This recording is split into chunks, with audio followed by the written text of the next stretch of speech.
ମୋ ନାଁଟା ହେଲା ଅର୍ଣ୍ଣବ ପଣ୍ଡା ମହାମାଟିର ପୁଅ। ଆଜି ଆନ୍ଦୋଳନଟା ପାଖାପାଖି 26 ଦିନ ହେଇଗଲାନି।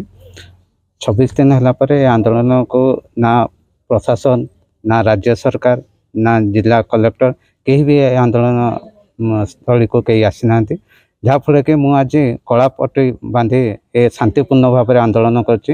ଏଇ ଆମ ଆନ୍ଦୋଳନଟି ହେଲା ଆମର ଦେବଗଡ଼ ଜିଲ୍ଲାର ଛାତି ଉପରେ ଥିଲା ଆମ ପୁରୁଣା ମେଡ଼ିକାଲ, ଯେଉଁ ପୁରୁଣା ମେଡ଼ିକାଲଟି ଆମେ 24 ଘଣ୍ଟା କାର୍ଯ୍ୟକାରୀ କରିବା ପାଇଁ ରାଜ୍ୟ ସରକାରଙ୍କଠି ଦାବି କରିଛୁ, ଜିଲ୍ଲା ପ୍ରଶାସନଙ୍କଠି ଦାବି କରିଛୁ।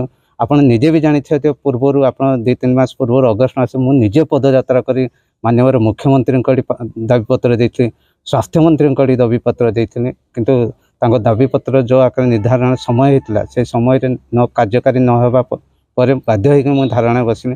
କେତେ ଦିନ ଆଜ୍ଞା ଏଠି ବସିବୁ? ଯଦି ସରକାର ଯଦି କହିବେ କିଛି ପ୍ରତିଶ୍ରୁତି ଦେବେ କି କାର୍ଯ୍ୟକାରୀ ହେବା ପାଇଁ କିଛି ତାଙ୍କର ଅବଲମ୍ବନ କରିଛନ୍ତି, ଯଦି କିଛି ତ ଗୋଟେ ଜଣାଇବେ। ଏଠି ବସିବାର ଆସିକି 26 ଦିନ ହେଇଗଲାନି ସାର୍। ଦିନେ ନାହିଁ 2 ଦିନ ନାହିଁ 26 ଦିନ ହେଇଗଲାନି। କାହାକୁ କହିବୁ? ସରକାରଙ୍କୁ ଆମେ ବିଶ୍ୱାସ କରିକି ଏଠି ଆମେ ଆମର ବିଶ୍ୱାସ ଥିଲା ଯେ ନାଇଁ ସରକାର ଏ ପୁରୁଣା ହସ୍ପିଟାଲଟି 24 ଘଣ୍ଟା କାର୍ଯ୍ୟକାରୀ କରିବେ। କିନ୍ତୁ ଦେଖିଲା ବେଳକୁ ଏସବୁ ପାଣିର ଗାର ଭଳି ଆମକୁ ଲାଗିଲାନି।